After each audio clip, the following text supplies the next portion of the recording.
Paris Hilton sitting calmly before Congress, detailing horrific abuse she says she suffered as a teenager. She recounted her own traumatizing experience at a youth treatment center where she was sent at just 16 years old, telling lawmakers about the extensive abuse she says is rampant in foster and youth residential facilities. When I was 16 years old, I was ripped from my bed in the middle of the night and transported across state lines to the first of 4 youth residential treatment facilities. These programs promised healing, growth, and support, but instead did not allow me to speak, move freely, or even look out a window for 2 years. I was force-fed medications and sexually abused by the staff. I was violently restrained and dragged down hallways, stripped naked, and thrown into solitary confinement. Incredibly composed as she recounted those details. Her testimony to Congress shining a light on residential facilities for teenagers and also pushing lawmakers to improve care for the 400,000 American children in the foster care system. We want to bring in Dr. John DeGarmo on this, leading foster care expert and director of the Foster Care Institute. Thank you for your time tonight. Thank you for the opportunity. You say that foster care is in crisis in our country right now. How so? And tell me about how this is being spurred on by the opioid and fentanyl crisis. Oh, yeah, you hit it on the nail here.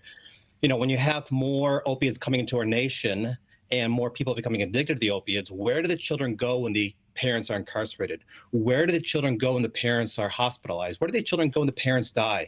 They're all coming into a foster care system that can't handle it. We have more children coming into the system, whether it is from the opiate addictions, whether it is across the border, and there are not enough foster parents. Today's caseworkers and agencies truly are overworked, overwhelmed, under-resourced, under-supported, understaffed, and underpaid. And foster parents are feeling the crunch as well. They feel under-supported as well. So again, more kids flooding into a system that can't handle it. And on what order are we talking about here? Is it thousands, tens of thousands of children who are impacted by the fentanyl crisis ending up in foster care and other situations? Oh, to be sure, absolutely. You know, in addition to that, you also have on any given day 5 million children experiencing domestic violence in their house as well. We have 800,000 children missing. We have 300,000 children victims of human trafficking in our nation. And as you said earlier, we've got about 450,000 kids in the foster care system, but there are not enough foster parents. And that's because today's foster parents don't feel they're getting the support services they need.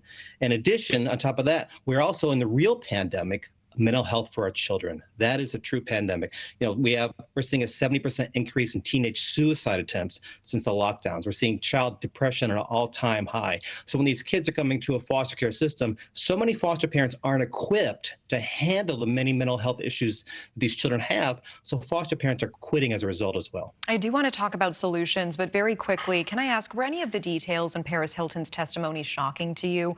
Or what do you regularly hear happens in abusive foster care or residential youth center environments?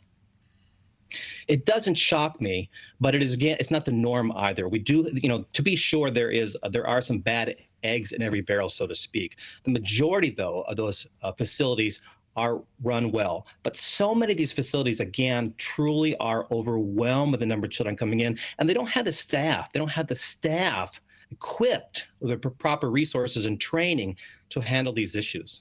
So, you know, one issue you bring up is that there's simply not enough foster parents. Also, there's a mental health crisis among our American children. What is the solution? What are you calling for? Well, there's a number of things that need to be done.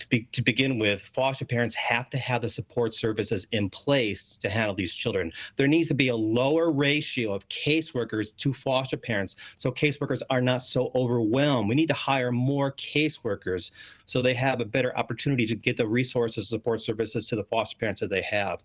We need to make sure that the children in foster care continue to get therapeutic and professional counseling services, not only when they're in foster care, but also when they do go home during reunification, because 50% of kids in foster care are reunified. Of that 50%, 20 to 30% come back into care because perhaps the birth parents were not prepared for it yet. They didn't get the support services they needed afterwards. Maybe they sink into their own addictions. Thank you for watching. Go to newsnationnow.com to find NewsNation on your television provider. And don't forget to click the red subscribe button below to get more of NewsNation's fact-driven, unbiased coverage.